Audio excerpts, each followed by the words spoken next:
Good evening, everyone. I'd like to reconvene the meeting of February 12th, 2024 of the Mount Diablo Unified School District Board of Education. Tonight, Trustee Cound is unable to be with us, but Trustee Ochoa has joined us, so thank you very much, Trustee Ochoa. We will begin with the land acknowledgement. We recognize the Mount Diablo Unified School District sits on the territory of the Confederated Villages of the Lasan, the ancestral and unceded land of the Bay Miwok and Northern Yokut, the successors of the sovereign Verona Band of the Contra Costa County.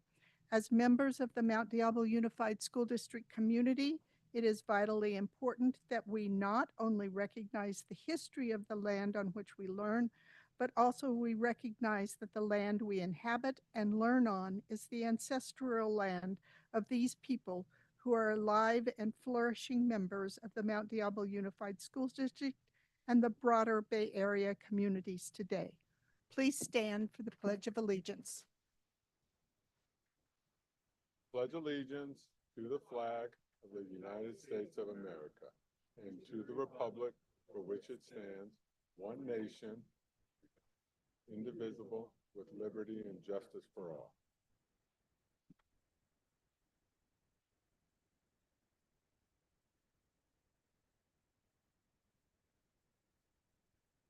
We're ready for item 6.3, review and potential approval of the minutes for the regular board meeting that we held on January 22nd, 2025.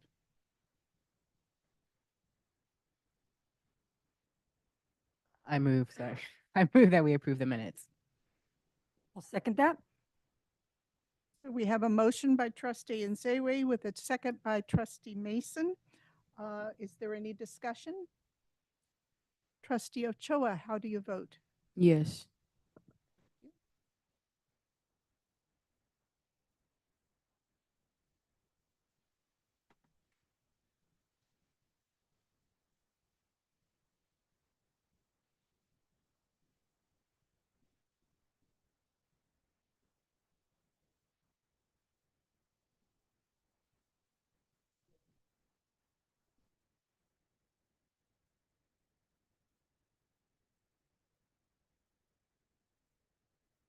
So that is adopted with a 4-0-0-1 vote, with Trustee Cound being absent, but support from our student trustee. Thank you very much.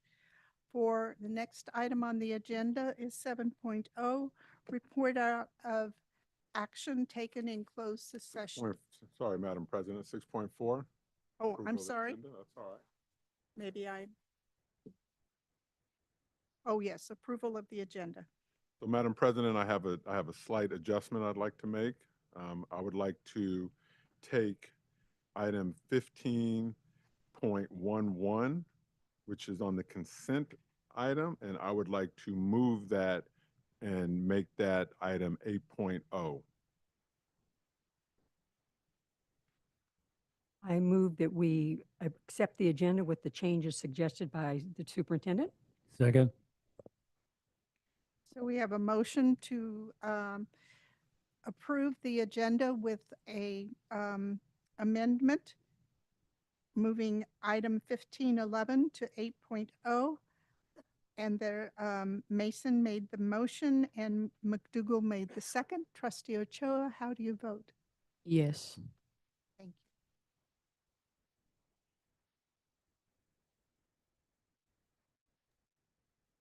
So that is adopted with a 4-0-0-1 absent, and a support from our student trustee.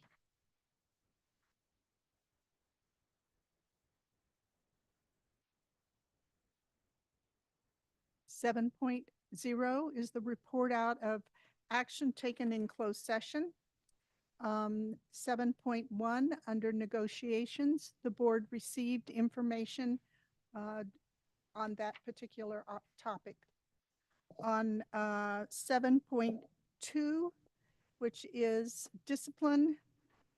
Sorry, I'm moving too quickly. 7.2, which is discipline, dismissal, release, or reassignment. In closed session by a vote of 4-0 with no abstentions, the board took action to approve the resignations of 2 employees per the separation agreement.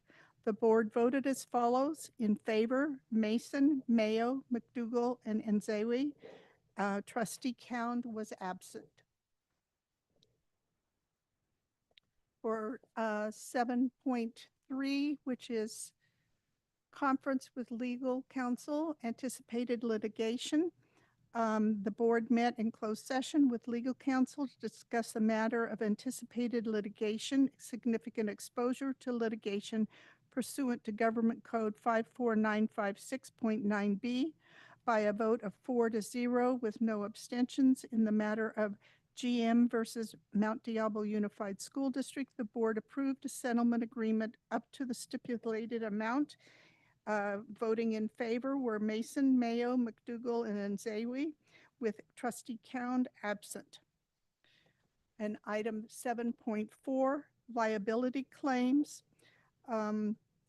The board met in closed session by a vote of 4-0 with no abstentions to reject a liability claim for damages pursuant to Government Code Section 54956.95 by Susan Carr against the Mount Diablo Unified School District. Voting in favor were Mason, Mayo, McDougall, and Nzewi, with Trustee Cound being absent. We're ready to move to public comment. We're gonna do 8.1. I know public I'm comment, but I have sorry. an item. Yes, That's okay. please. Yep, so Madam President and Governing Board, we're gonna bring this item forward now because these students were at the Concord City Council meeting last night, and they did a wonderful presentation. They're not gonna do the presentation tonight, but I am gonna invite them to come up and share, give an update on their progress. Just want to say myself, Mr. Humphreys in the back there, and Mr. Crutchfield, the principal from Ignacio Valley.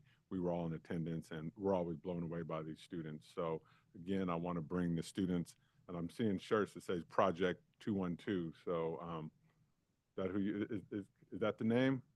All right. Can I get the representatives from Project 212, 212 to come on up and let the governing board know what's going on with you guys? And this is an action item. There's no clicker. We don't need it. Get that green, make sure it's green. There you go. Hello. All right. So, good evening, board trustees.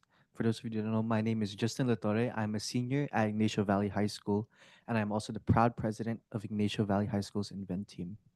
To give you context, the Invent Team is a group of 12 unique individuals dedicated to finding a problem within our community and creating an innovative solution based off of that problem. We stand here before you today because we are proud to say that we won the $7,500 Lemelson MIT Invent Team grant. This grant is only won by 8 teams nationwide, and we are the only school in the state of California to have received this grant. Thank you. Along with this grant will allow us to fulfill, to create a solution to a problem that we chose to solve. So I'd like to invite Gabrielle Marilov to talk about the importance of why we chose to apply to this grant in the first place. Good evening, trustees. So our inspiration for the project began when we observed a student in our school's special education program struggling to use a pencil and complete his schoolwork. This simple task, which many of us take for granted, was a significant challenge for him. And so this experience exposed us to the broader issue of limited hand mobility. And from there, we reached out to professionals in orthopedics to learn more about the issue. And from these experiences and insights from experts, it guided us into forming a solution. And to talk about that solution, I'd like to pass it to Althea Vivar. Hello. So, the Ignacio Valley High School Invent Team is developing an assistive device designed to help individuals with limited hand mobility. And our device intends to make it easier to grasp and use everyday objects while also supporting communication through hand gestures.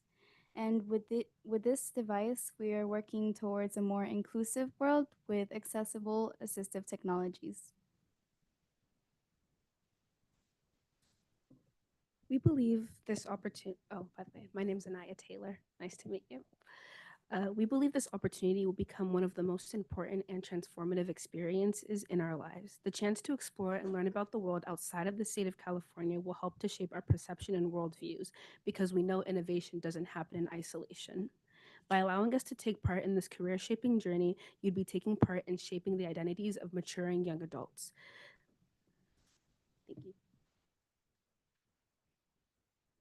Your support will only help us with our invention, but also showcase that the Mount Diablo Unified School District does have the potential to succeed on the national stage. So we hope that you'd support us in our endeavors, and we can't wait to represent our school, our district, and community at Lemelson MIT Invent Team's Eureka Fest on June 15th. Thank you. Fundraising. Are you guys trying to raise something? You guys trying to raise money? Yeah, we're also trying to raise money. Can you tell us a little bit about that? Trying to raise $25,000, and so far we have $10,000. Right. So I just want to say on tape that if your target is $25,000, it can now be $24,000 because I'm going to tap my network and I'm pledging $1,000 to your team. Thank you so much. Thank you.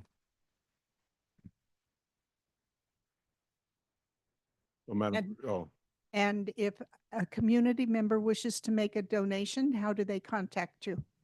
You could contact Mr. Joseph Alvarico on his email, or if you guys would like, you could also follow us on our Invent Team Instagram page. It's YVHS_Invent Team. We'll have all our fundraising links there too. Okay, thank you very much. thank you. Mr. Alvarico, I know you don't like the limelight. Would you like Ms. Love to come up and speak for you? There you go. Great. Thank you. All right. Thank you. I just wanted to say, when talking about the funding, that we have created a sponsorship proposal, which we are planning to send to businesses that we found through the Chamber of Commerce. We're going to send a mass email and including a cover letter for the sponsorship proposal. Great. So this is an action item to approve an overnight and out-of-state field trip for the Ignacio Valley High School engineering students to attend Eureka Fest June 9th through 15th, 2025. I'd like to make a motion that we approve this overnight expense. And I want to second it, but I also want to say that I was at your school Monday for the IB Gala, and these kids have multiple talents. I'm recognizing some of their faces. So good for you guys. You're doing good stuff over there. So Trustee McDougal made the motion. Trustee Mason provided the second. Is there further discussion? Trustee Ochoa, how do you vote? Yes. Can I ask a question Oh, first? I'm sorry. Is this device readily available now? This is something you're creating. Is that what it is? This is a project that we're currently working on. So the whole idea of Invent Team is to find a problem in your community and invent a solution. So we're currently in the process Okay. of building and testing different You're prototypes. still talking about it then. Okay. All right. Okay. Trustee Ochoa, how do you vote? Yes.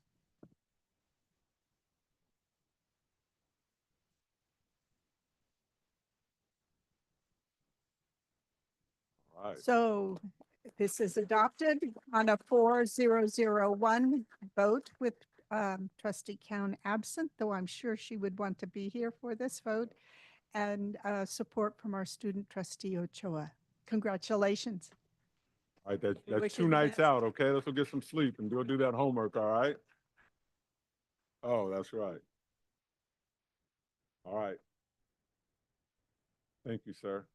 Yeah. Okay. So if you guys are available, February 26th, we are hosting our mid-grant technical review, which is where we present our current working prototype to our community and people at MIT as well through Zoom. So if you are available, we'd be happy to have you there. You can email me, all right? Yes. Yeah, thank you.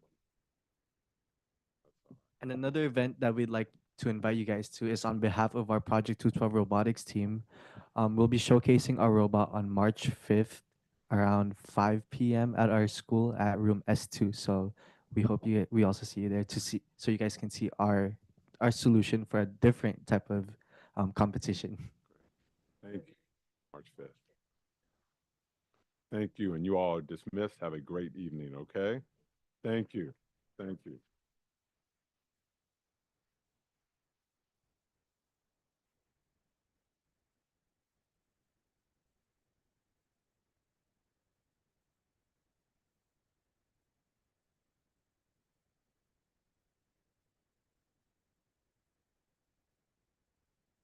So we're ready to move on to 8.2, which is public comment. The public may address the board regarding any item within the jurisdiction of the Board of Education of the Mount Diablo Unified School District that is not on this agenda. Speakers must submit a speaker's card to the board secretary. The board president will call each speaker to the podium as appropriate. These presentations are limited to 3 minutes each, or a total of 30 minutes for all speakers. If there are multiple speakers on any one subject, the public comment period may be moved to the end of the meeting. Speakers are not allowed to yield their time. So the first speaker is Mr. David Patanto. Hi. Good evening and welcome.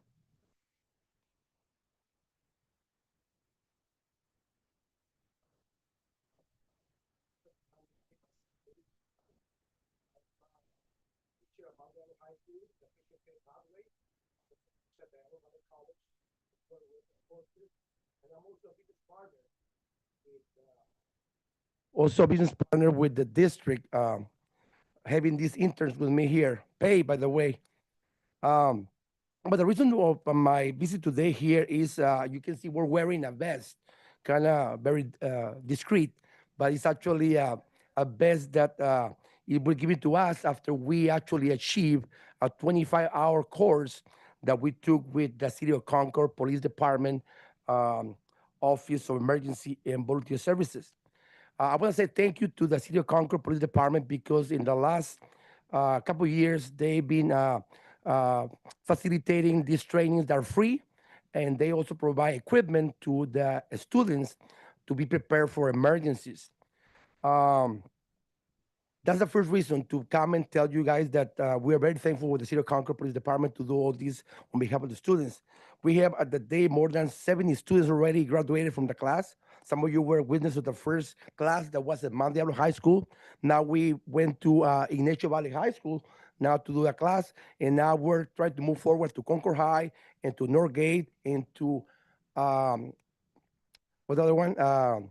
College Park. The problem with College Park is that is the city of Pleasant Hill, and the Pleasant Hills are kind of a little slow, but we're working. We're knocking doors, and we're pretty sure we're gonna open this. But this is the situation right now.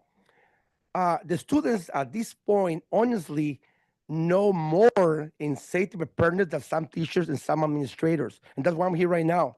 I'm here to suggest to our director of student services, Ms. Samantha Allen, somewhere, uh, to uh, to bring this issue in the teachers in services to make this training kind of mandatory because the teachers and the administrators are part of the incident command in the schools, which is part of the safety plan, and they don't even know nothing about it. They don't know how to activate the fire extinguisher. They don't know how to do life and rescue. So we need to do that. We need to make sure that the teachers, the administrators that are in the safety plans, they need to be trained. Fortunately, the district paid a vendor to come and do some trainings one time, and that was it. So we need continuity. We need continuity. I want to be here again, make sure that this happens because it's our safety. And to make this very, very fast, my time is almost there. I want to give you I'm going to read a text message that I received recently from LA. from somebody that you probably know and remember. She was sitting right there. Her name is Anaí Nava Flores. She said, Dr. Pintado, this is Anaí Nava Flores. I'm studying here at UCLA, and you might know we are currently wildfires surrounding us, and they just have canceled classes for the remainder of the week. I want to thank you for the FEMA CERT training that you provided for me last year at school. With that training, all this panic, I know now what to do. I do have my emergency backpack, and anything happens, now I know how to help our community. So with that being said, I have two samples here that have a few seconds to tell you what you guys learned, please. I know. But guess what? Don't tell nobody. All right. Okay. That was- Hi, so my name's Sophia. I'm a sophomore at Mount, and then this is Belen. Hello, my name is Belen. I'm a junior at Mount Diablo High School. And through this CERT training course, we've really learned how to keep ourselves safe and also how to keep our community safe. So we know how to handle anything in case a disaster comes. We know what to do. And I think that's really important for not just students to know, but also for the adults in our lives to know. So that they can keep themselves safe, their families safe, and so we can keep our community safe and students safe. I agree with everything Sophia says, and I believe the more, I'm sorry, I believe the more people that know how to help each other, the more people can, in case something happens, like there will be so much less emergencies. And that'd be all. Thank you for your time. Thank you.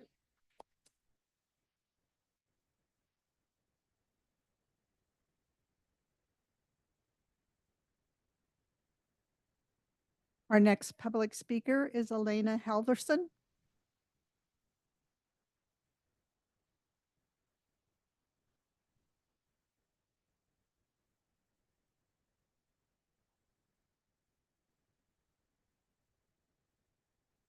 Welcome, Elena. Thank you. Let me just find where to put that thing.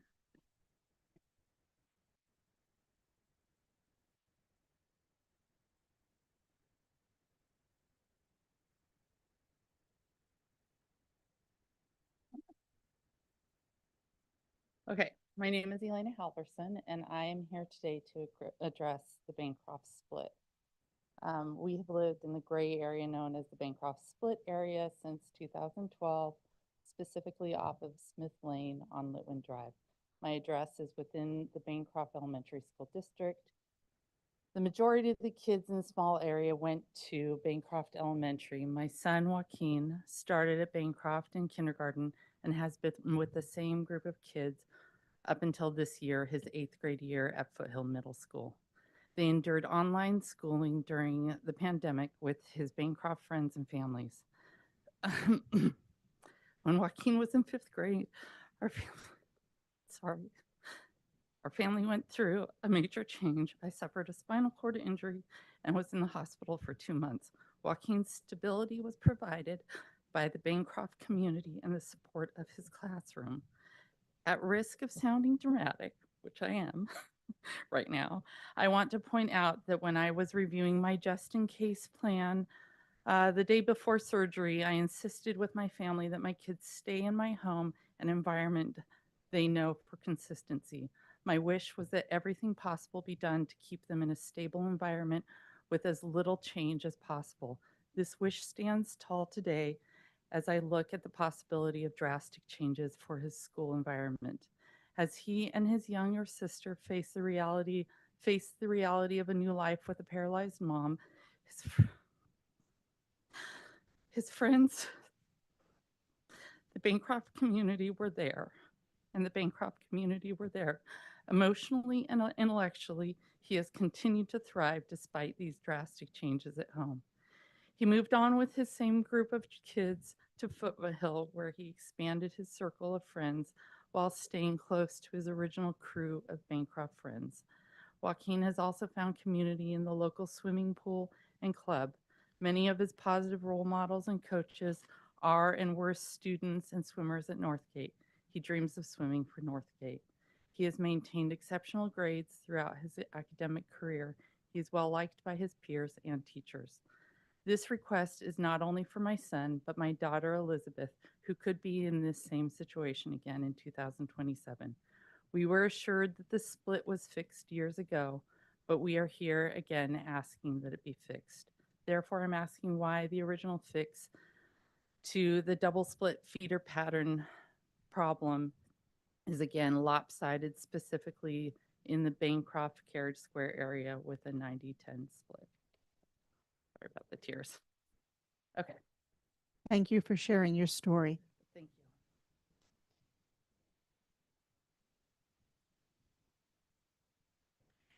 The next speaker is Nicholas Zaliff.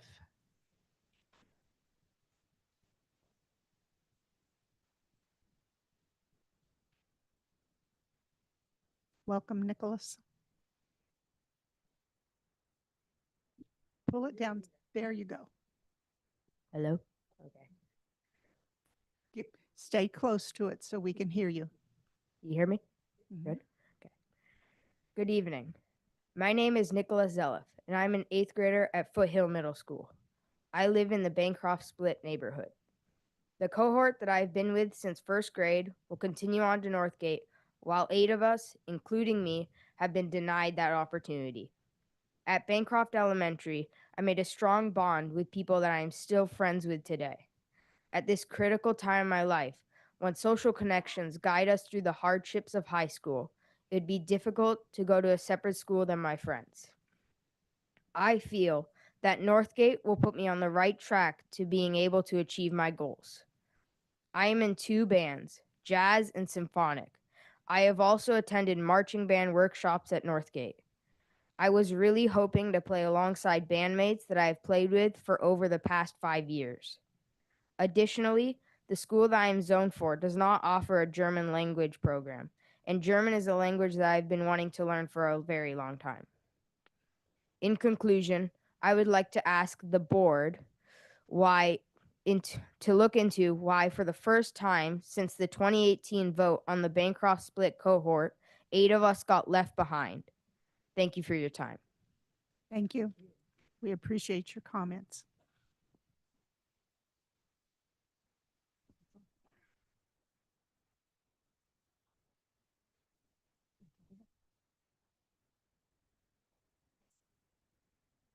As the board, we cannot respond to your public comments. Thank you. Because it's not on the agenda. This is for 9. So communications, 9.1. We have Speaker Linda Ortega from Medea.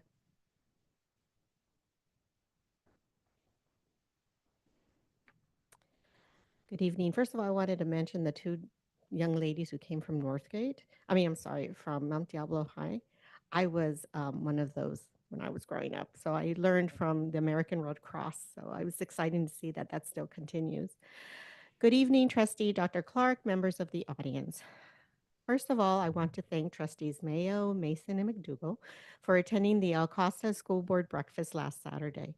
It was nice that you were able to join me and several of my executive board members as we heard updates from Alameda and Contra Costa leaders regarding the good work that is happening in the 2 counties. I also want to acknowledge and thank Dr. Clark for attending one of my members' book event. The teacher, Ms. Aviana, received a grant from CTA to purchase books for her students to enjoy. I know that her students will benefit from all the new books. That is something that CTA does offer to our members.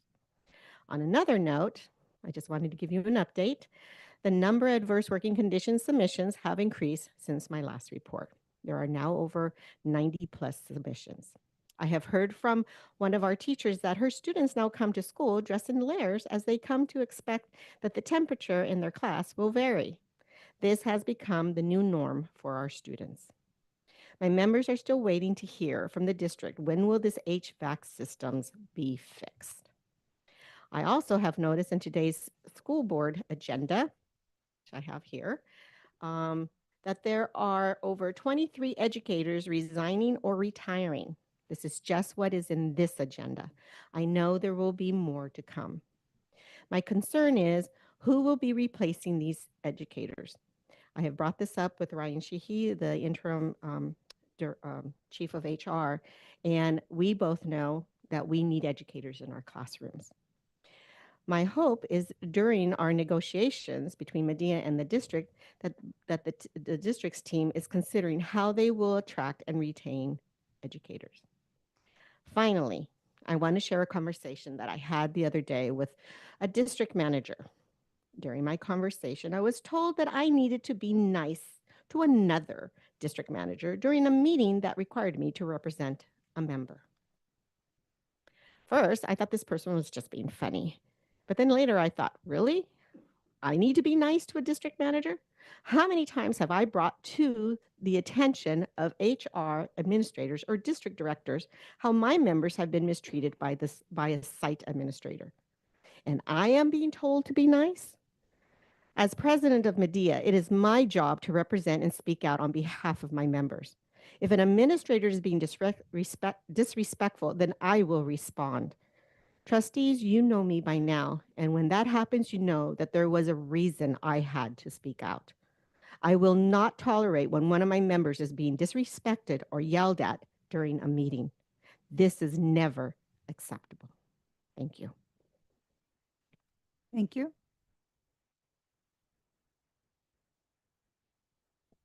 We're ready for recognitions and resolutions. Item 10.1. So I have Mr. Sheehy is going to present this resolution. Good evening, Dr. Clark, Board of Trustees. Education Code 44256B authorizes the governing board to assign an employee holding a multiple subject or standard elementary credential to teach with his or her consent any subject in a departmentalized class below grade 9, provided that the teacher has completed 12 semester or 6 upper division or graduate units of coursework in that subject. And tonight we have one teacher before you, science at Valley View Middle School. I make a motion to approve Resolution 24/25-48, Local Assignment Options, EC 44256B. Second. So we have a motion on 10.1 made by Trustee Mason with a second by Trustee Nzewi. Further discussion? Trustee Ochoa, how do you vote? Yes.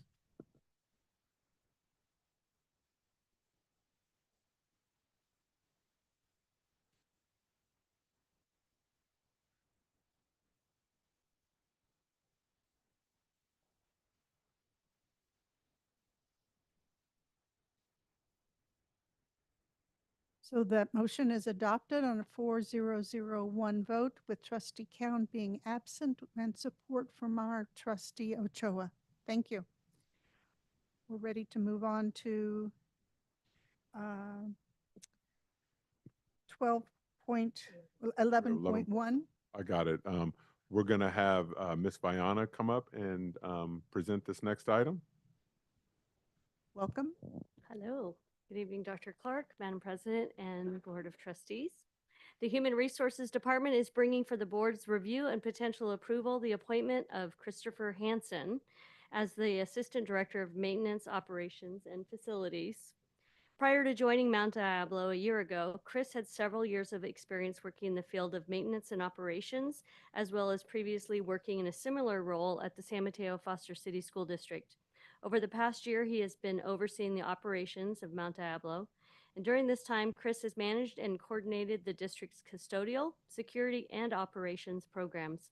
As he steps into his new role, he is looking forward to building on these accomplishments, continuing to strengthen the district's operations, and working alongside his colleagues to ensure the students of Mount Diablo receive a high-quality education in a safe and welcoming environment. With that, I leave this appointment in the hands of the board.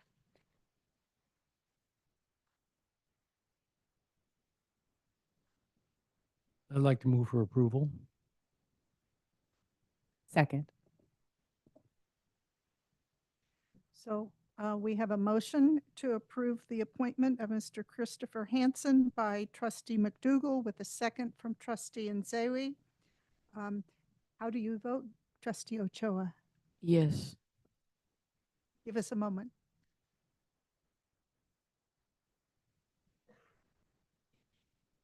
and welcome to the Mount Diablo Unified School District on a vote of 4-0 to 1, with trustee Cowan being absent and support from our student trustee Ochoa. Can you hear me?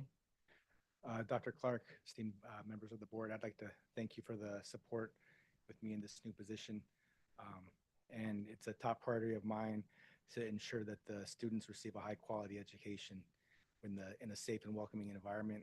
And I looking very forward to this and very excited. So thank you very much. Thank you. Appreciate it. Thank you.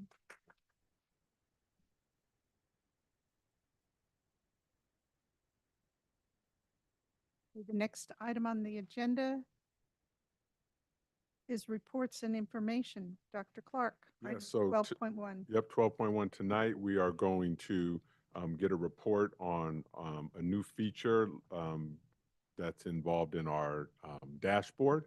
So our dashboard data, it measures academic performance, chronic absenteeism, suspensions, college and career readiness, and broad course of study. So we have Dr. Chinaway, who is going to briefly take us through and show us our growth data.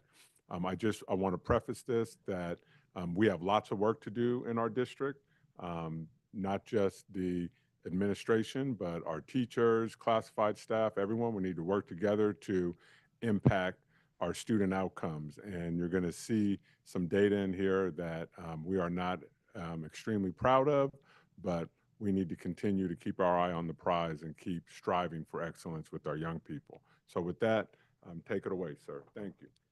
Thanks, Dr. Clark. Good evening, Dr. Clark. Good evening, board, MDUSD community. So I am here to present on the 2024 California School Dashboard Growth Data. This is a additional measure or additional information that's being added to the California School Dashboard.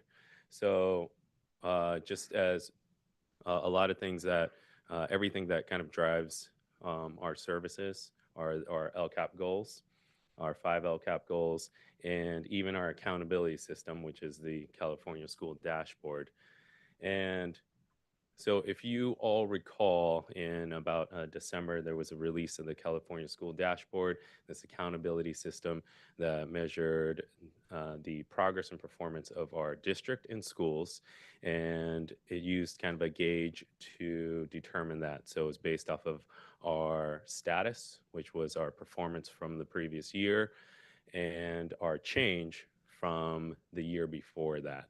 And it would put on, then it would be kind of scored on a performance level. So you see it from red to blue, red being the lowest and blue being the highest. So added into this is additional information. This is part of the ELA and math indicators, and it provides us some more insights into not only our progress, or for our progress and performance. So about the growth data, it's a good way to measure the improvement of students' assessment scores from year to year. And in this case, it's for our ELA and math, based off of our CASP test scores from 2021 all the way up to now. This was something that the state had in works prior to the pandemic, and they were releasing it just then, and then our pandemic hit. So it wasn't until now that we would have 3 years of data that they would be able to release this. So that's why there was kind of a lag on the growth data coming from the California School Dashboard. The growth data is a good way to see our average growth. It's based off of our kind of a aggregate growth data for students in grades 4 through 8, and it's only 4 through 8 because it needs those multiple years of data. So our 3rd graders wouldn't have that, and our 11th graders, because the students that take the CASP or take the SBAC, ELA, and math are only students in grades 3 through 8 and 11. So how the growth data is calculated, it takes the difference between students' actual scores and their typical scores. The typical score is kind of determined by looking at the students that had similar scores in the previous year and what their scores are in that current year. So in this example, this is not our actual students' test scores or anything like that. Just this graphical representation really exemplified how that is calculated. So if you take that dotted line right there, that is, say, the student's typical score. And all those plots, all those points that you see over there, those are students' actual scores. And then so it takes the difference between their actual scores and kind of their typical score. So in statistical terms, they're called residuals, but it's pretty much just a difference between that score. So in addition to that, then we take that and we get a range of scores for every student group. And then within that range, depending on how that falls, we will see a level of growth of below, typical, or above. So that typical is kind of like their expected growth. Now, if that range falls completely below the typical growth, we have a below level of growth. If it is above the typical growth, that range, then it will be an above level of growth. Now, if that range for that student group overlaps our typical growth, which is a growth score of 0, so it's like just on that dotted line, then that student group is falling on that typical growth level. So in this example, we have this group is, even though they're 4 points below the typical growth, they have, their range is from 5 points below to 3 points below. So that whole entire range falls below that typical growth.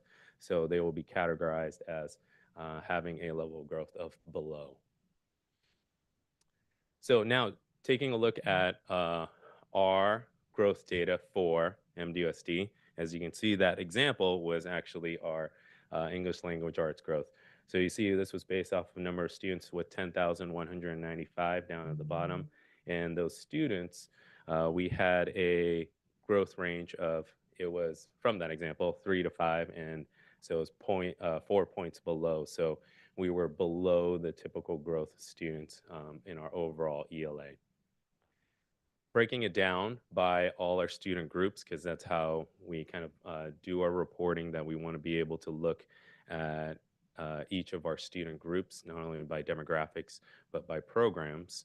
We are able to see each of those student groups and then see their level of growth. So as Dr. Clark had discussed earlier, we can see that there's still a discrepancy between some of our student groups, especially the ones that we were kind of expecting that. So this is another way that really exemplifies some of that discrepancies there, and then it kind of drives our work as well.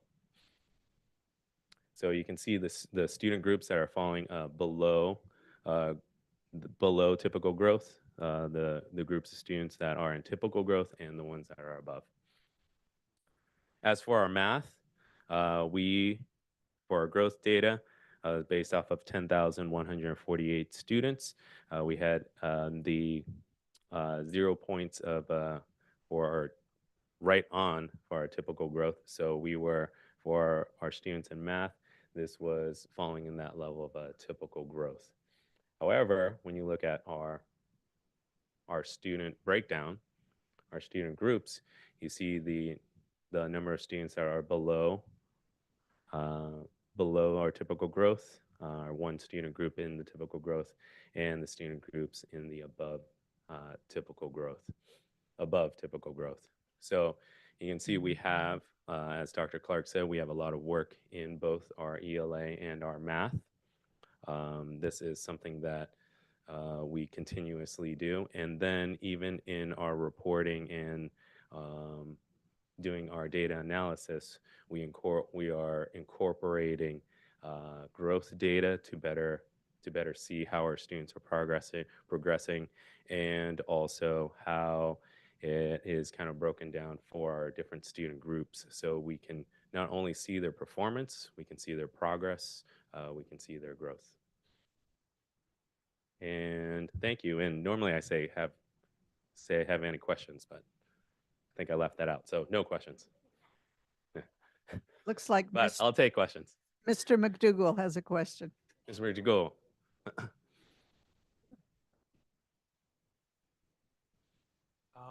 Okay, as Dr. Clark said, these are kind of disappointing results. And so I'm trying to formulate my question to say this properly.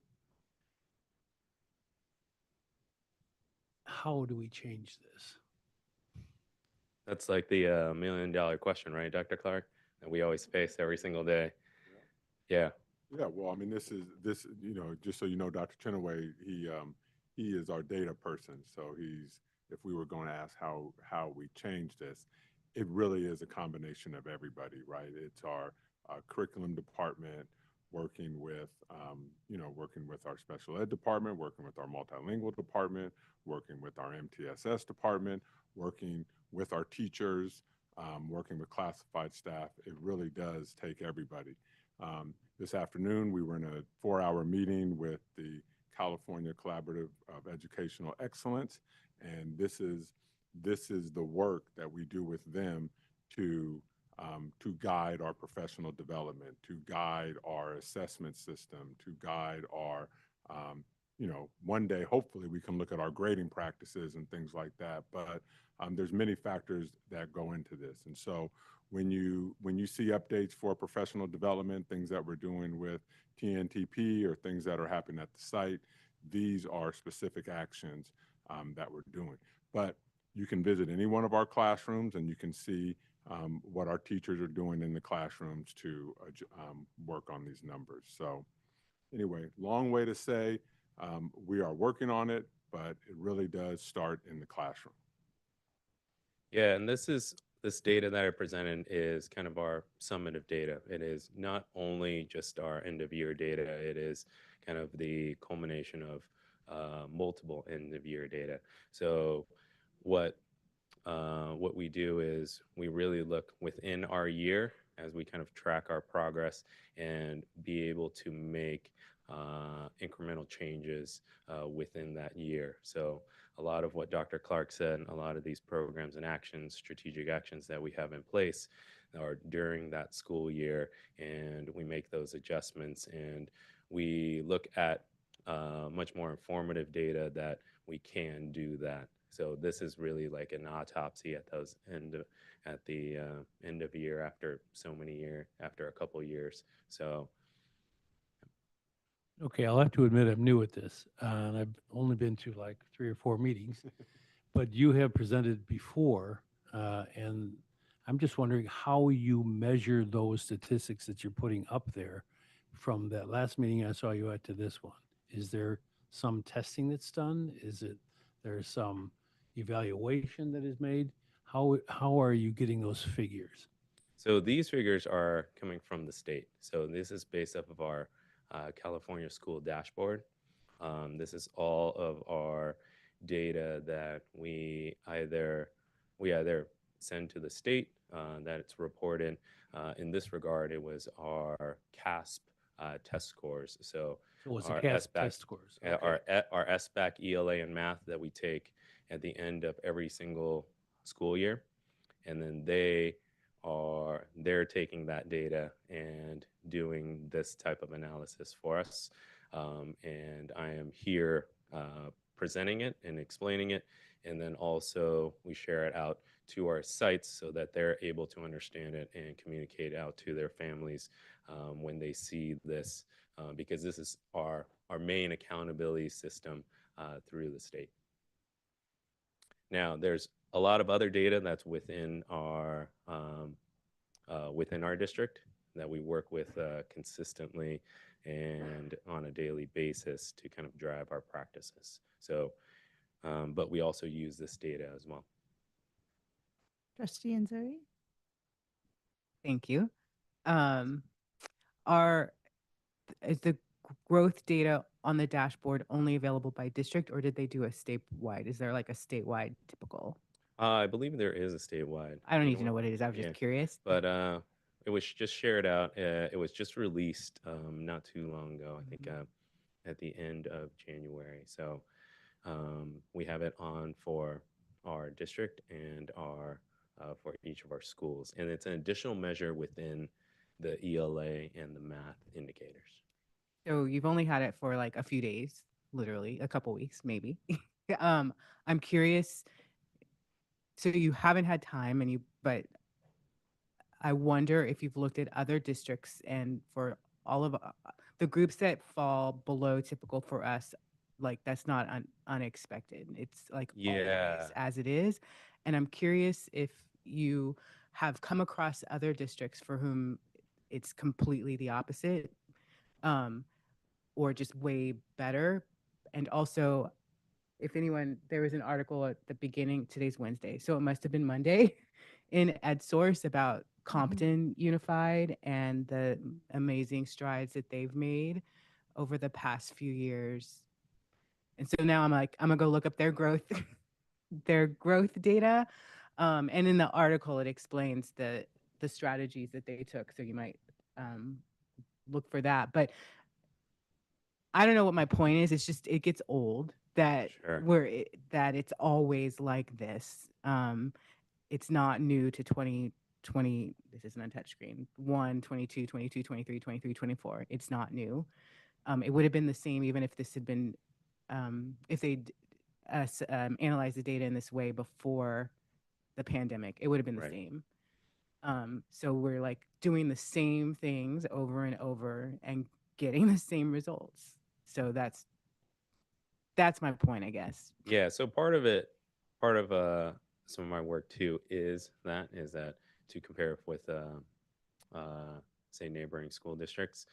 This was just released, so I haven't had the opportunity to really dive into those, but that is some of the work that we do at the county, because at the county we bring our local, our school districts, our neighboring school districts together to kind of do that work and be able to kind of dive into some of that data.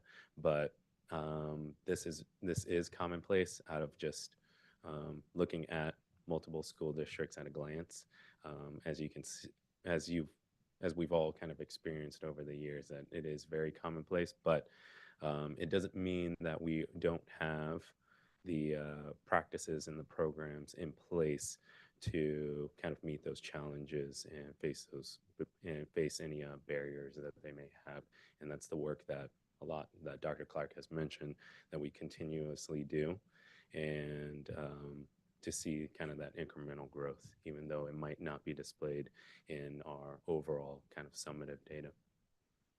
But we're making our progress where we need to. So because this is only based on the CAS. Yeah, so just the SBAC, The ELA, SBAC, and right. SBAC math. SBAC, sorry. Yep.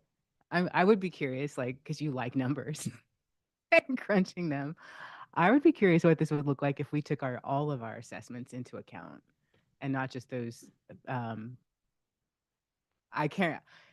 I think this year, 11th grade, you have to take the test again. Yeah. Okay, I've been out of the testing game for a couple of years, so I can't remember how many days, but just that 1 week that we have testing. I would be curious, if at all possible, to know what it could look like when we take into account all of the various ways we assess what our students know. Right. And then, are there any, besides our neighboring districts, which are not necessarily like districts, are there any other districts in our state that you look towards that are similar in size and diversity? Like we have such economic diversity, racial diversity, language diversity in our district. And then we're this weird size. To me, we're weird size.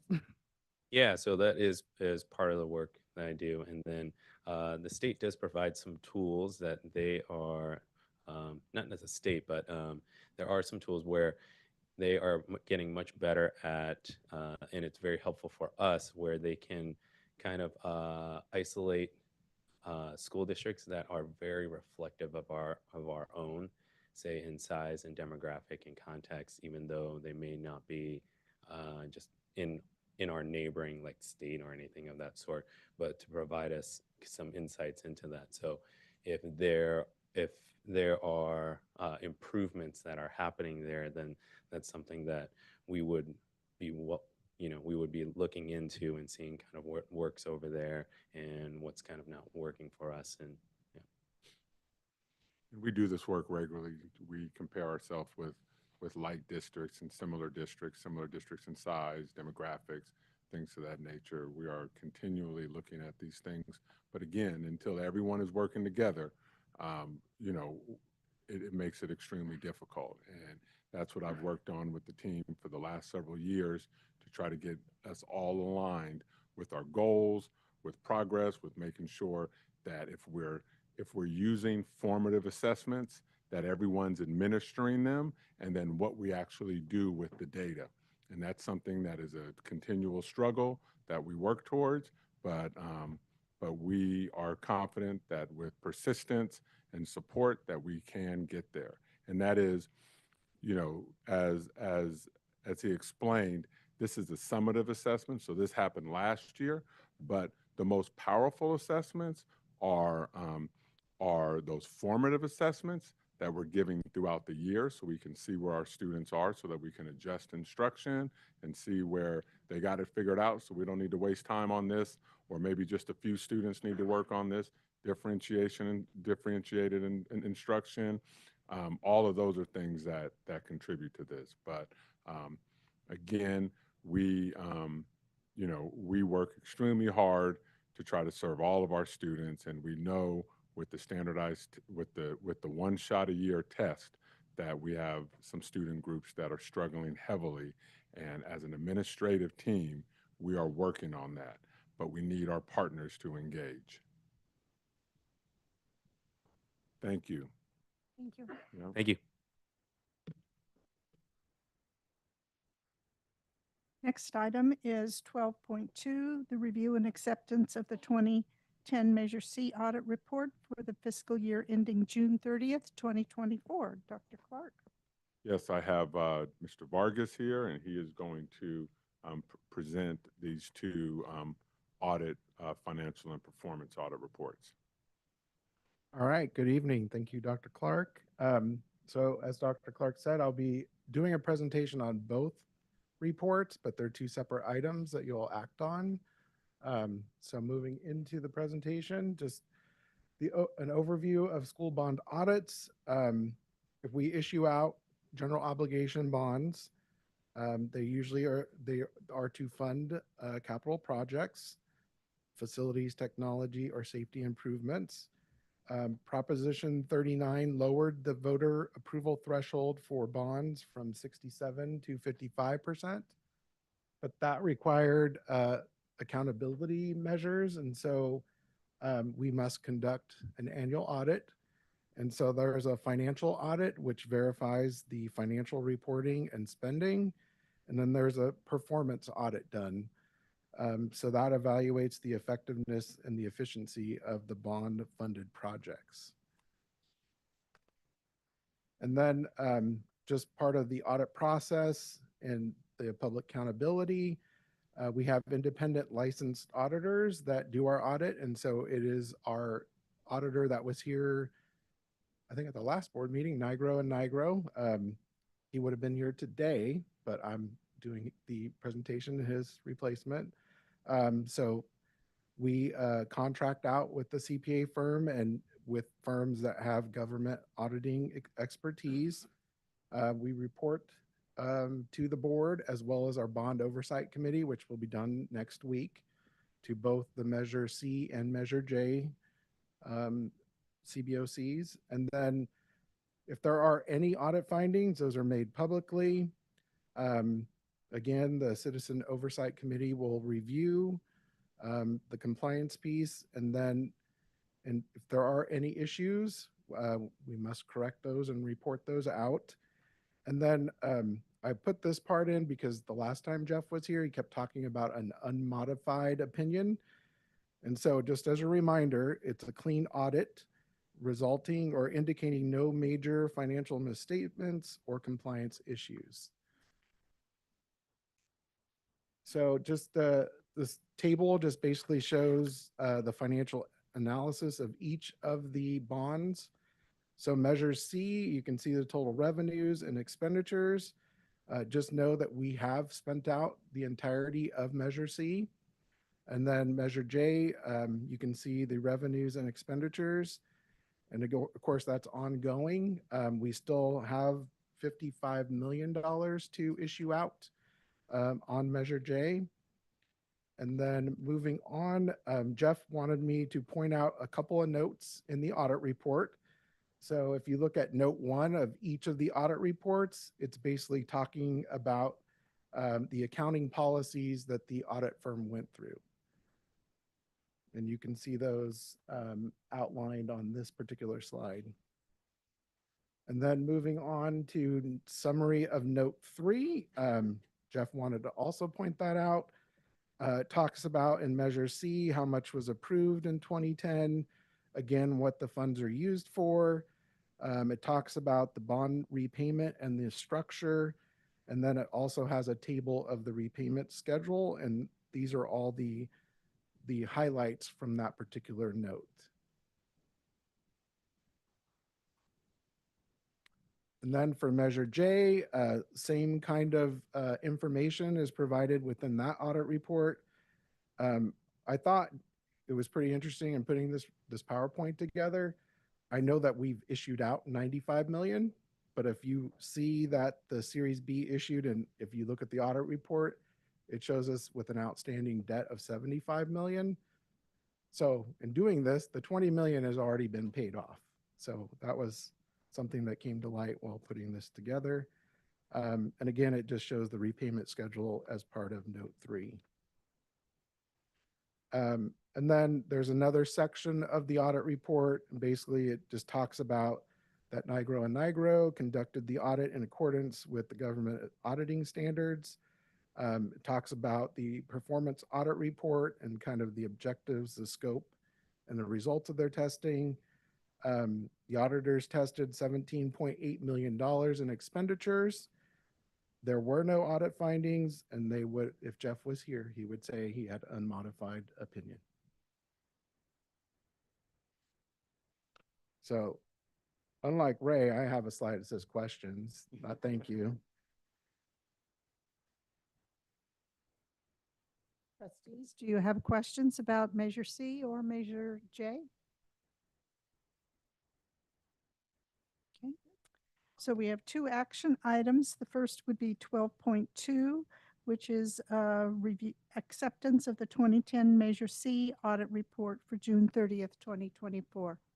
I make a motion to approve the 2010 Measure C audit report for fiscal year ending June 30th, 2024. Second. So we have a motion by Trustee Mason with a second by Trustee Nzewi to accept this audit report. Further discussion? Trustee Ochoa, how do you vote? Yes. Thank you.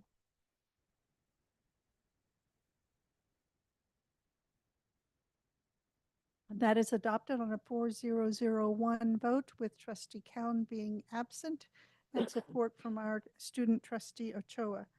12.3 is acceptance of the Measure J audit report for the fiscal year June 30th, 2024. Is there a motion? I move to accept the 2018 Measure J audit report for fiscal year ending June 30th, 2024. Second. So we have a motion for the Measure J audit acceptance made by Trustee Nzewi with a second by Trustee McDougall. Any other comments? Trustee Ochoa, how do you vote? Yes.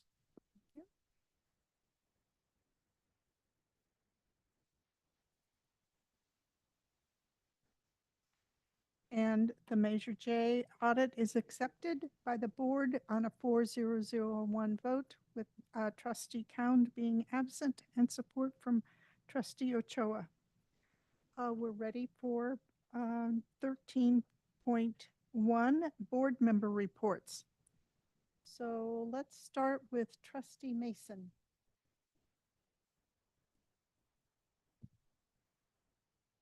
My handy dandy notes here. All right. After our last meeting, I went to Shore Acres Elementary for their ELAC meeting.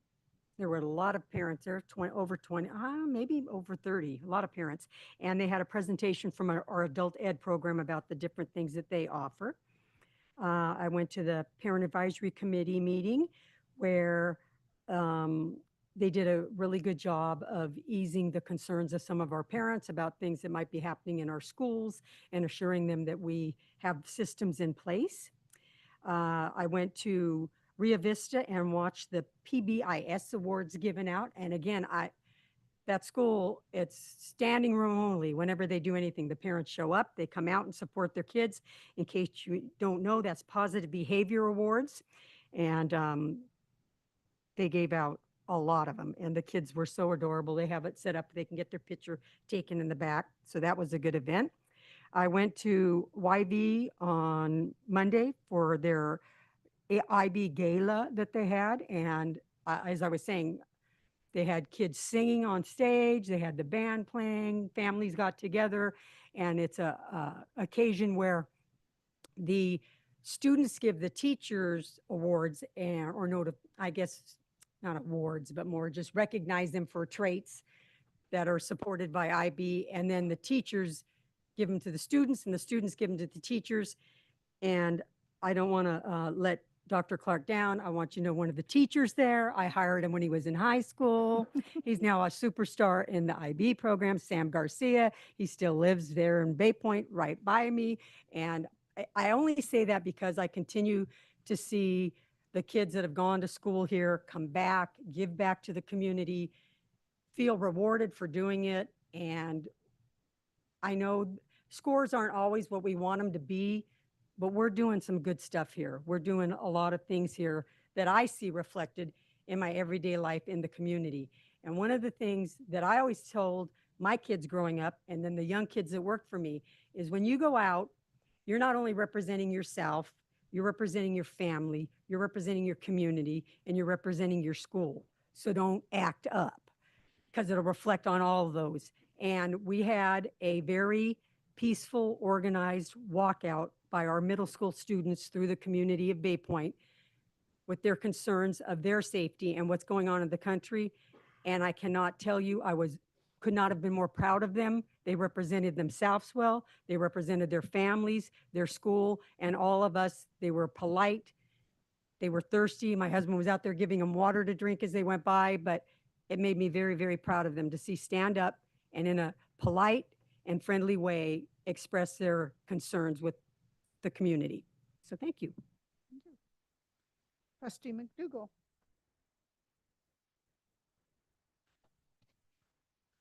I was going to let the ladies go first.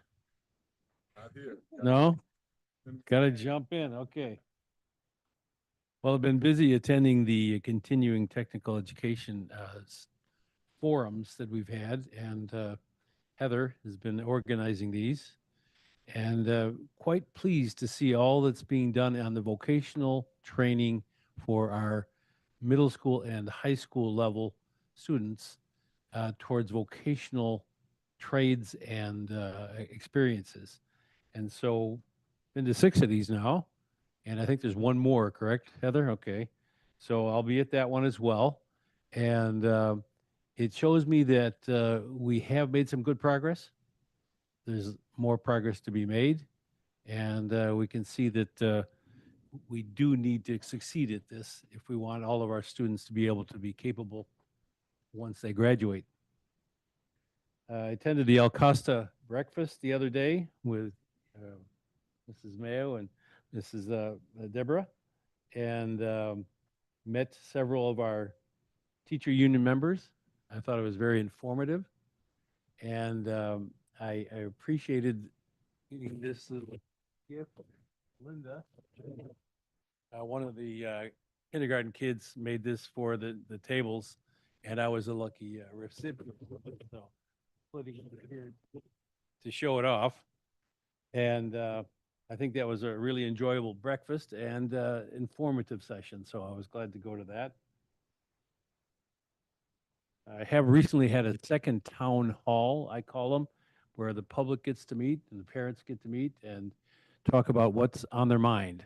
And I've taken the questions from that and forwarded to Dr. Clark, and he's been very good and quick with his staff to respond to them so that I get back to the parents on their concerns. And I'm going to continue this on the first Tuesday of each month for the foreseeable future, and continue to get this input from the public on what their concerns are for the district. And that's my report. Thank you. Thank you very much. Trustee Ochoa. Last Wednesday, some high school students participated in a walkout to protest policies that are impacting immigrant communities.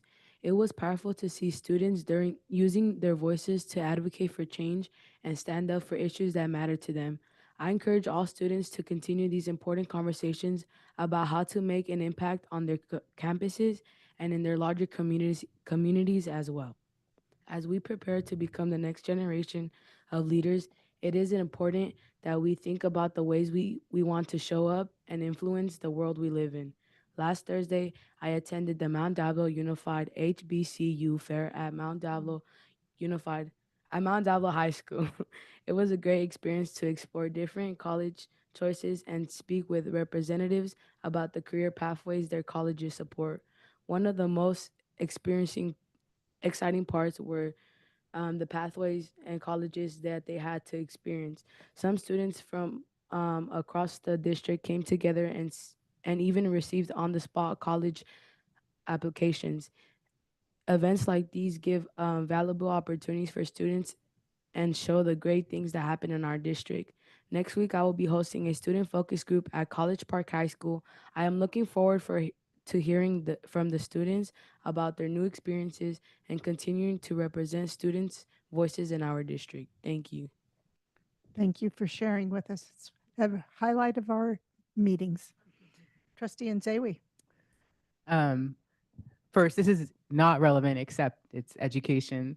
So on Saturday, I got to go to UC Merced for the very first time, even though I'm from the Central Valley and it's 20 years old.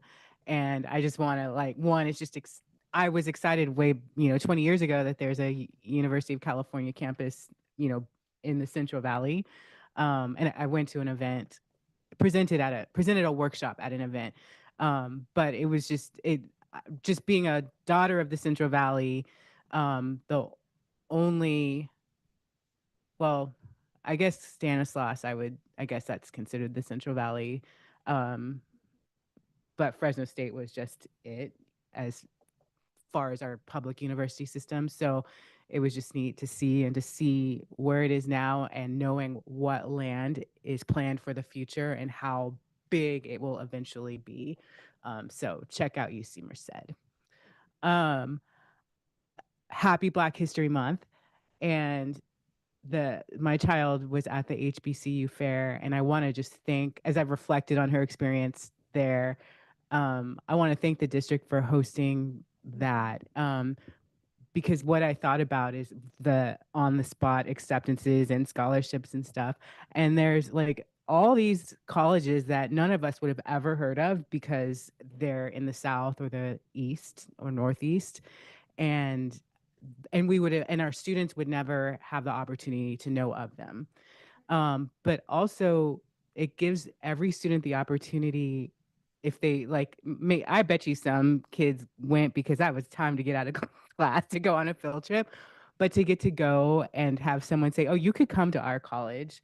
And I bet that it inspires some students who wouldn't think that they have that chance to go to college, and that they got to directly hear in the moment that we would love to have you, even though we're in some small town that you may have never heard of. But this is our community and you would be welcome here. So I really appreciate that opportunity for us in a kind of random part of California, and just that they come to the West Coast and do this tour all throughout the West.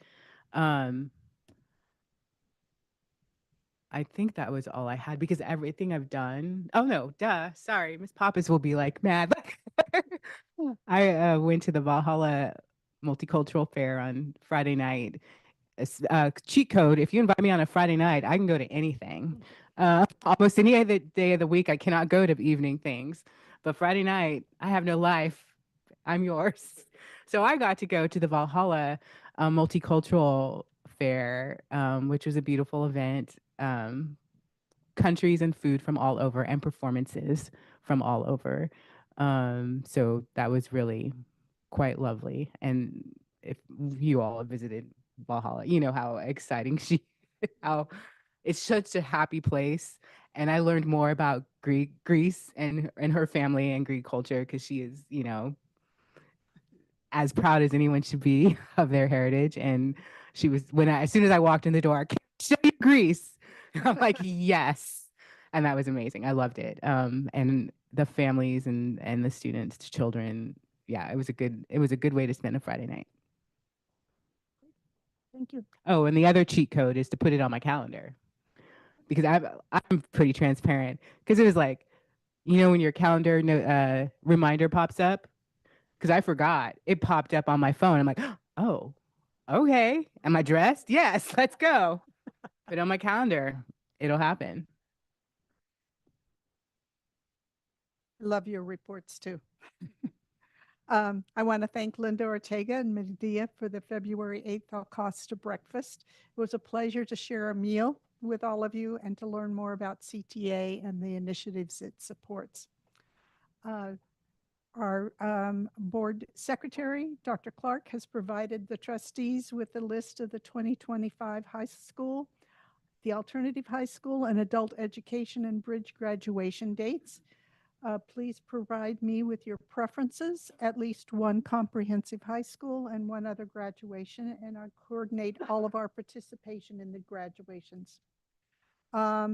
It's something that some of you've heard from me for many years now. It's the Contra Costa County Science and Engineering Fair Time for students grades 7 through 12. This year, students from West Contra Costa Unified School District will be competing in the fair rather than competing with the San Francisco group. On March 14th, judges are needed to evaluate student project boards in the morning and interview the students in the afternoon. I shouldn't call them students, they're scientists.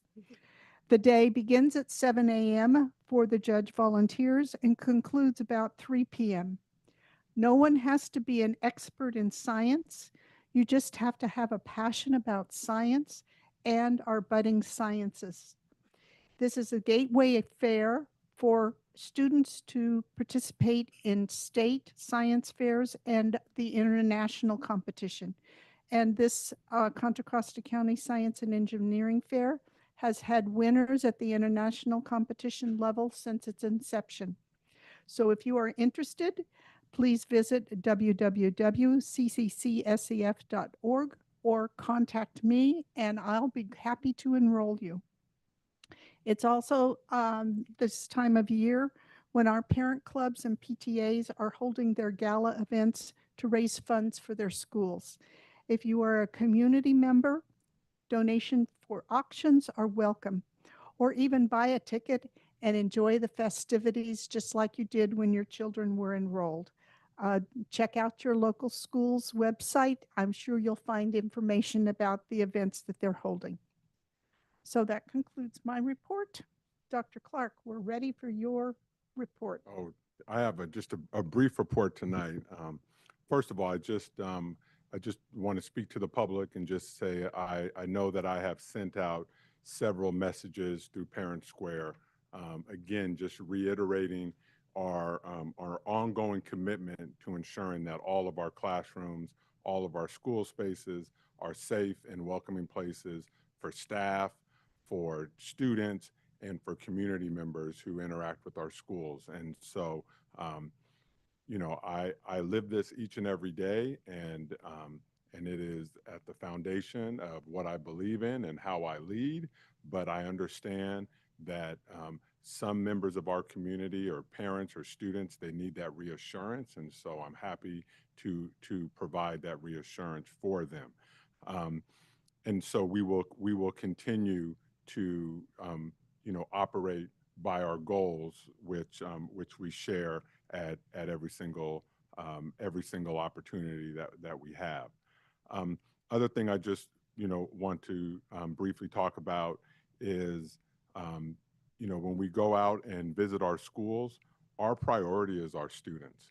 And whether I'm at Olympic High or one of the other comprehensive sites or elementary or middle schools, I see our students engaging with one another. I see them excited to be at school, and I see them learning and going through the process. And I know that that doesn't always show up in our standardized test data, but we are working extremely hard to ensure that every student has an opportunity to realize their individual goals and dreams.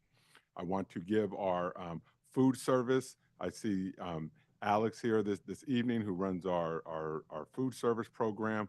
I was at a school today, and I saw chicken, I saw kiwi, I saw vegetables, I saw mashed potatoes, right? I mean, today is a Wednesday, right? And these kids were, they were all eating. And so it's just like in our cafeterias, it's just a happy place, right? And I always go in and speak to those who are serving the meals, and I thank them for their services, and so really exciting about that. I want to encourage folks on our human resources page. We have a link there around the updates of our negotiations, and so we are going through that process. I know on our personnel reports, we do have retirements happening, right? And that happens every year. And we hope, that we can send those folks out who are retiring, with a bang, and, support them and wish them well in their next endeavors. Unfortunately, many districts around us are laying teachers off and are cutting budgets. San Ramon is cutting, and they are doing massive layoffs. Teachers, classified staff, administrators, programs. West Contra Costa is doing massive layoffs. Even Lafayette is doing cuts, and many other districts throughout Contra Costa County. And so, as superintendent, it is my responsibility to ensure that the district remains fiscally solvent. And we've worked extremely hard with our fiscal department, with this board, to make sure that we are making good decisions that are going to keep the district solvent, but also stay with stay with what our neighboring districts are doing in terms of compensation. And so I would just encourage our public to, to read what's going on throughout public education in the Bay Area right now, and to read about some of the struggles that many of our neighbors are having. And we are extremely proud of what we offer here at Mount Diablo. And so if there are educators out there that are looking to come to Mount Diablo, we have a human resources department that is out recruiting. We have a job fair coming up in the next couple of weeks that we are hosting for the county, but we'll be hosting it at Pleasant Hill Middle School. And we are going to continue to provide the highest quality education in the safest environment as possible. And lastly, I just want to bring to attention that it is Black History Month, and I'm extremely proud of the contributions of African and Black Americans to this country, and not only the past contributions, but also the current contributions. And under the some of the rhetoric that is out there now, that we continue to show up and continue to keep our heads up high and continue to do the good work. But this month, we are going to celebrate and be proud for who we are and where we come from.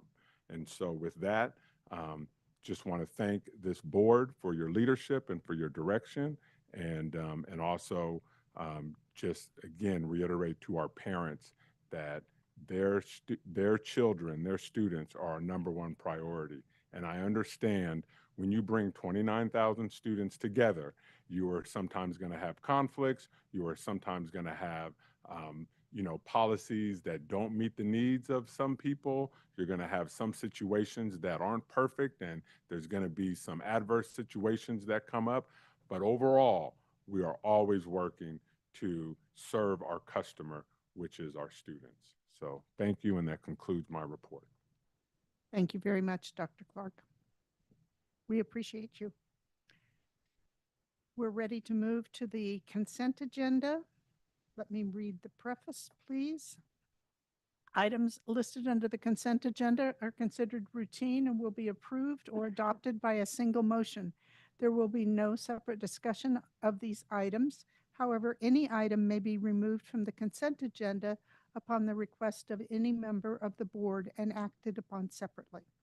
So are there any items that you would wish to pull for separate discussion?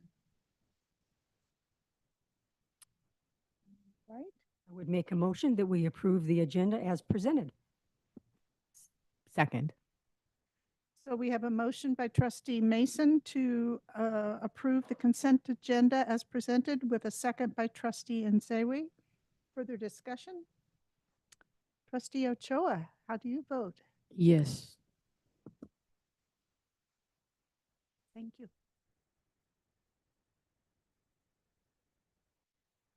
And the consent agenda is adopted as presented with a 4-0-0-1 vote, with trustee Count being absent and the great support of our student trustee Ochoa. We're ready to move on. Great. And just as if I teed it up, our next item, 18.1, is about a sunshine agreement that we have with CSCA. So I'm going to just bring up Mr. Sheehy briefly just to introduce this item. Yes, tonight for the board's review and potential approval, we have the initial successor agreement proposal between the Mount Diablo Unified School District and the California School Employees Association. And our Sunshine proposal, we are proposing to sunshine 3 articles this year: term, salary, and benefits. And we work in great collaboration with CSCA, maintaining the focus on student achievement and how both sides can work together to achieve that. Thank you, Mr. Sheehy. So this is an action item by the board. We need a motion. Move to approve the MDUSD Sunshine proposal for the 2025 to 2028 successor contract to CSEA. Second? So we have a motion by trustee Nzewi with a second by trustee McDougall on the approval of the initial successor agreement by the Mount Diablo School District and a proposal to the CSEA. Further comments? Yes, I'm glad to see this progress so early in the year. Thank you very much. Trustee Ochoa, how do you vote? Yes. Thank you.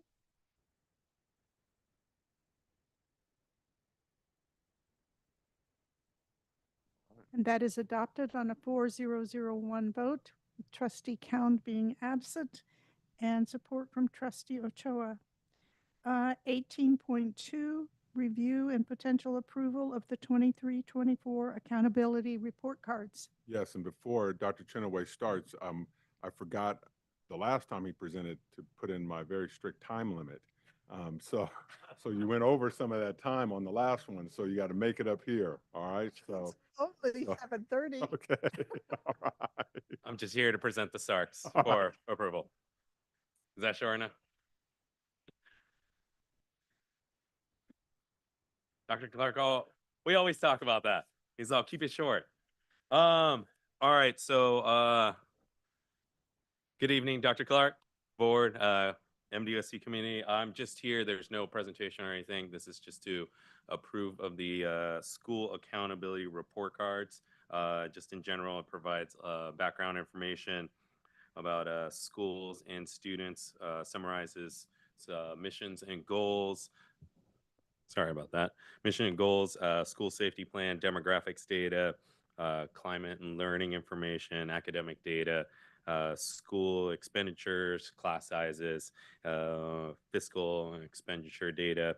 And it is provided out to parents and community to be able to see the progress of our schools and if they're achieving the goals. And in the in this item, we had just three examples of SARCs from an elementary school, middle school, and a high school. And then this is posted out to the public. So just here to move for action for approval of the SARCs. Is that short enough, Dr. Clark?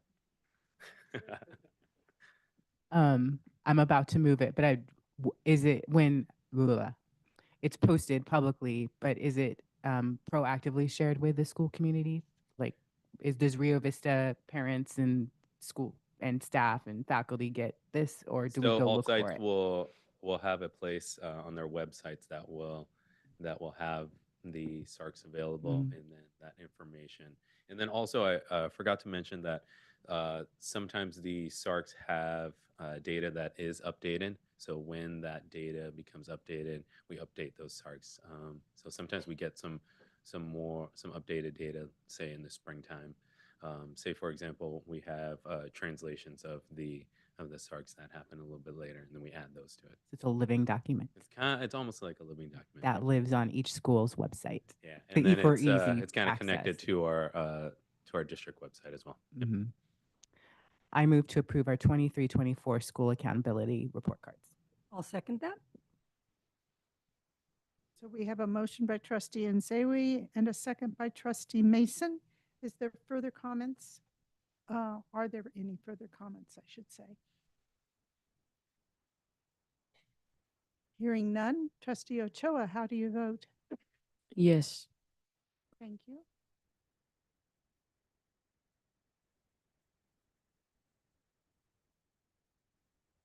And the item is adopted on a 4-0-0-1 vote with trustee Cowan being absent and support from trustee Ochoa. Thank you very much. Thank you. And thank you to all the sites as they've worked on these report cards.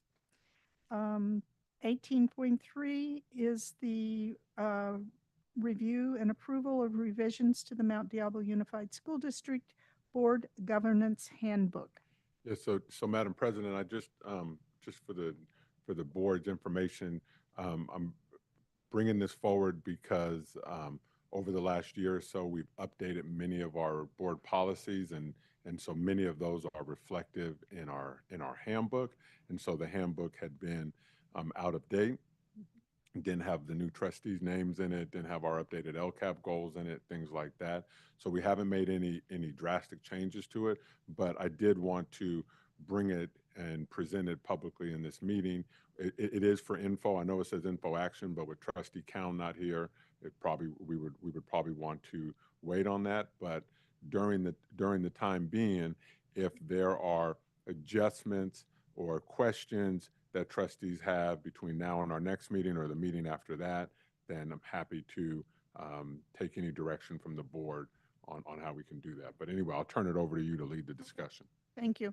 Yeah. So I appreciate the fact that we're aligning the policies as we've revised them through the last couple of years.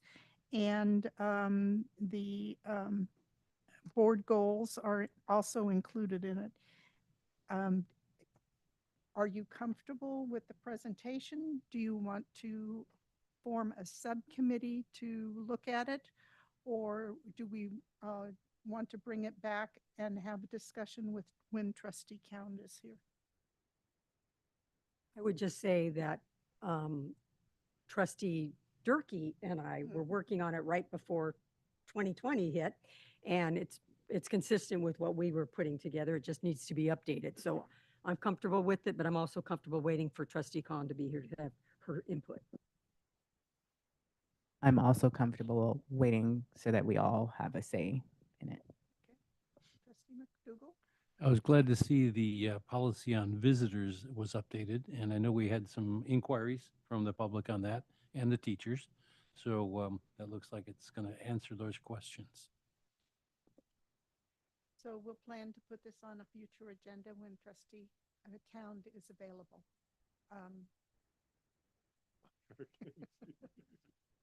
So we're not taking action on this item at this time. All right.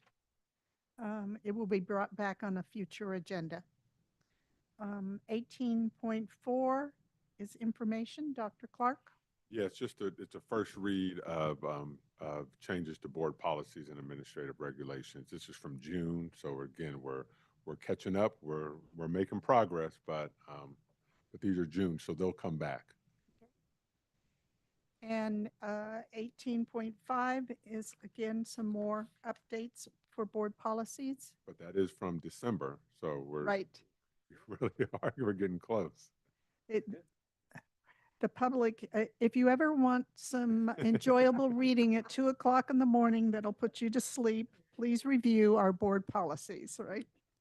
All right, so those will be brought back at a different time. Can I ask a question about this Oh, one? Because this certainly. is the visitor one, the visitor campus, and it doesn't look like much changes when I read it, but can you clarify what is our visitor policy beside, like, in layman quick terms?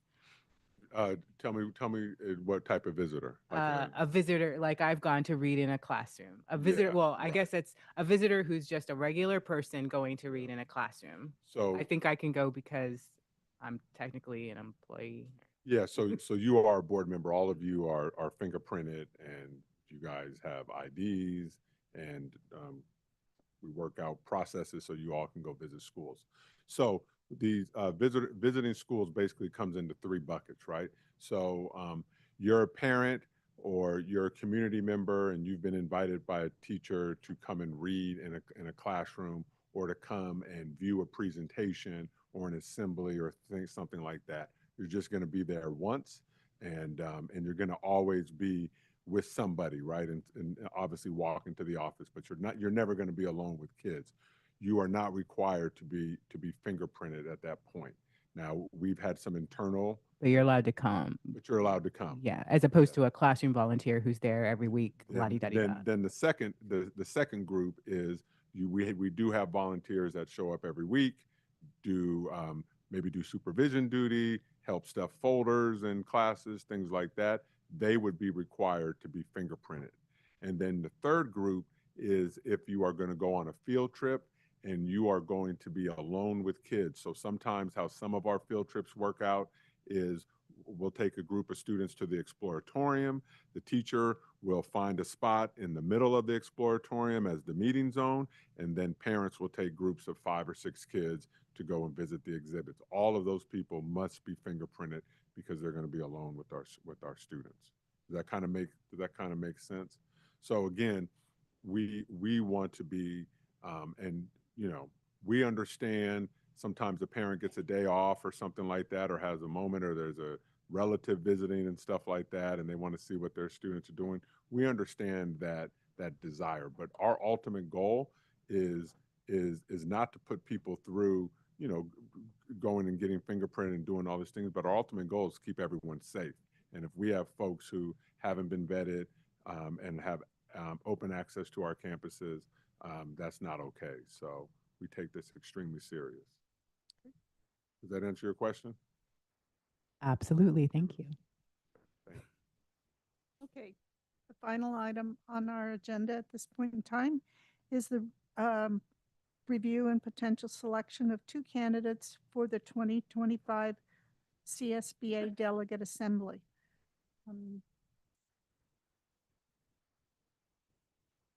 So the list of candidates is attached on the ballot. So we have Twee Dow Jensen from Brentwood Union School District. We have Katie Foreman from Lafayette School District. We have Tamila Hawley from Liberty Union High School District. We have Shauna Ordway from San Ramon Valley Unified School District, And we have Stephanie Travis from John Swett Unified School District. So, not that you want my opinion. So Region 7 has 18 delegates, 14 are elected and 4 are appointed. And our director of Region 7, which is Alameda and Contra Costa County, is Rachel Hurd from San Ramon Valley Unified School District. Region 7A, which is Contra Costa County, lost an appointed seat because San Ramon Valley School District enrollment dropped below 30,000 students like Mount Diablo did a couple of years ago. And we also lost one elected seat based on the region's population. How do I say this? Some of the candidates would be the second representative from the school district if we were to vote for them.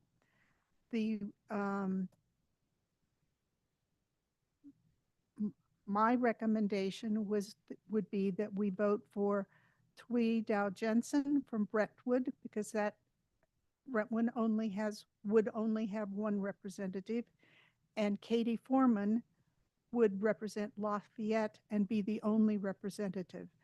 The other districts that have representatives are Liberty, San Ramon, John Swett, and then there's also Antioch. That there isn't anyone from applying from Antioch. So, Okay, so Brentwood, there's no one representing them right now. In Lafayette, there's no one representing them, which I like because they're separate ends of the county. But the other three already have one representative, yes, and that would be a second. correct. What do you know about the size? I guess I'm thinking like John Swett is a representation of a small school district, and so is Liberty High School District, correct? Correct. Are those overrepresented or underrepresented on the committee as a whole? Do you know? They have one candidate. They have one Already. delegate already. Yes, that John Swett's candidate expires in 2026. The San Ramon expires this year because of the elimination of the appointed candidate. But the director of the region is from San Ramon. And then, what was it? Oh, Liberty, that individual's term expires in 2026. I agree with Trustee Mason that we should be geographically spread, so.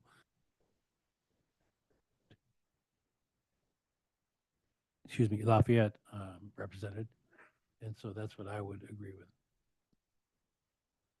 And we can two. Okay, yeah, and that would be the I move to follow President Mayo's recommendations of nominating Twee Dow Jensen and Katie Foreman to the delegate assembly. Second. That was a shorter way than I did. Thank you. So I appreciate you're following my rationale. I believe the more districts we have serving on delegate assembly, the more powerful our Contra Costa County representation is. So we have a motion by Trustee Nzewi with a second by Trustee McDougall to vote for Twee Dow Jensen and Katie Foreman on the ballot for CSBA Delegate Assembly. Further discussion? Trustee Ochoa, I should ask you to chime in too. How would you vote? Yes. Thank you.